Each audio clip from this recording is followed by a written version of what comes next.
Alright, hey guys, what's up? I had a few questions on, I believe this is the last vid I posted about the rifle magazine pouches. A few people commented wanting to know how I pretty much run my chest rigs, how I have them set up. So I figured it would be a good time to do that since now I'm kind of getting stuff ready, getting geared up, getting squared away for a pretty cool 3-day rifle class I've got coming up in almost exactly 2 months. So we'll get to it. Pretty much how I kind of like to do it is have them set up like each rig that I own goes with a particular rifle or type of rifle, even though they can be pretty much interchanged. For example, like this one here, this is pretty much the 5.56 gun rig. This is technically my girlfriend's, but I've been kind of using it lately. But this is the SOE AKM4 micro rig, and like I said before, I want to keep it pretty much have this matched up to my SIG or her Colt M4, and pretty much I guess the philosophy that I have behind these is you could put a lot of stuff in here. You could put a ton of shit, but I try to keep them as lightweight and minimalist as possible while still maintaining a good amount of I guess equipment that you may or may not need. So first off, right off the bat, obviously you have your 2 mag pouches here. Each of them hold 2 mags, so I think 3 to 4 mags per chest rig is probably about the perfect amount. Here is the medical pouch. Again, I don't keep like an entire medicine cabinet in here, but I do keep a package of quick clot gauze, a compression bandage, and a TK4 tourniquet. On the bottom here, I keep a relatively high-powered flashlight webbed into here. I think this is just like a 600 lumen stream light, and I also keep a spare knife over there. So again, this pretty much gives you a good, well-rounded assortment of things that I think that you might need without weighing it down. So I could definitely load this thing down a lot heavier than I do, but I think this is just, you know, a good starting point. You do have an extra pull-away pouch back here if you want to keep any paperwork or anything else. I don't keep anything in there because I like to keep it pretty flat. And as far as the straps and the buckles and stuff, I tend to tape things up because I don't like loose ends getting in the way or hanging up on your rifle or other pieces of gear. So your 2 shoulder straps, I tend to tape them down. People use zip ties. I've also do that too. You have a waist strap here, and I just use a couple of zip ties.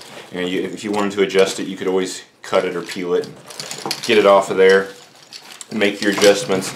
So that's pretty much it for the 5.56 guns. Again, the idea is to keep it somewhat lightweight and sleek, but with a good, I guess, diverse assortment of tools and stuff that I think you may need. So we'll move on to the AK setup. Alright guys, now we are moving on to the AK setup. One thing I did want to point out about both of these particular chest rigs is that they are, you know, interchangeable. Even though this one technically is made, this is a US Palm, even though this is technically made for AKM rifles because it has, like, you know, the more hard angled curved pouches and stuff, you can use these. I have, you know, thrown AR-15 magazines in here. They work just fine. You can, if you want, you can adjust the bungee. But okay, so moving on to this, again, pretty much I try to keep the setups as similar as I can. Obviously you have your 4 pouches here for your 4 AK-74 magazines. This particular rig comes with 4 pistol mag pouches. I tend not to put any pistol mags in there. I just either carry them in another pocket or on my body. Over here, again, I wanted to kind of keep the same theme. So in one of the pistol pouches, just keep an extra knife, and in the other one I keep an extra handheld light. So since this obviously has like a different design to it, it has a different setup, but I try to set them up as similarly as I possibly can. So back here it's got a zippered pouch, and that's where I keep my medical. Again, same thing, same with the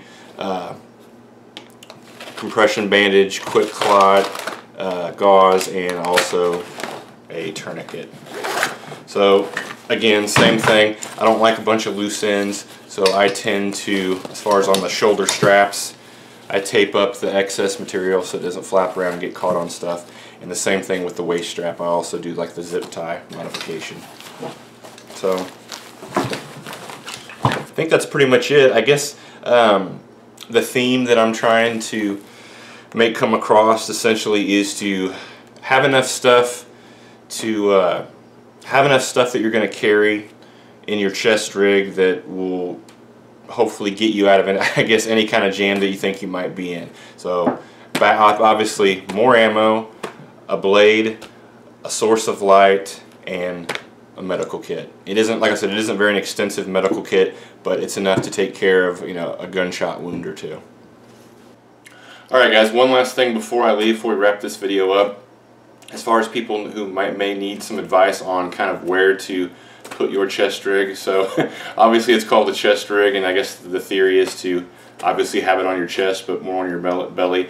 I'm not going to tell you guys what to do. A lot of people's body shapes and sizes are different, so based on that and what's comfortable for you is pretty much going to determine where you want to locate your rig. Especially for me, for example, I mean, a lot of these things will fit pretty much about any size person. I'm 6'5", roughly 240, and I start getting kind of fat this time of year, or a little bit fatter than I already am. And these seem to kind of, you know, go with me. They kind of, based on how heavy I am a little bit, they might sit a little bit higher or lower. But right now I'm around 240, which is pretty much my average.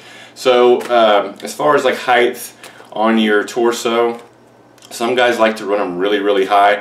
For me, I find that problematic, especially when you got a rifle in one hand and you're going to grab a magazine. If they're up really, really high, you might end up like whacking yourself in the chin, or you might have a little bit of a hard time or struggle getting them out. So same with down low. A lot of guys like to run their kit down low. That's fine. It doesn't work for me because I kind of have a gut. Plus, as far as I guess a lot of the training I've had, or a lot of the drills I like to run, you end up going prone, and I find it to be a little bit problematic if your rig is a little bit too low, at least for me. I'm sure you thinner guys can get away with it, but my fat ass has problems with it.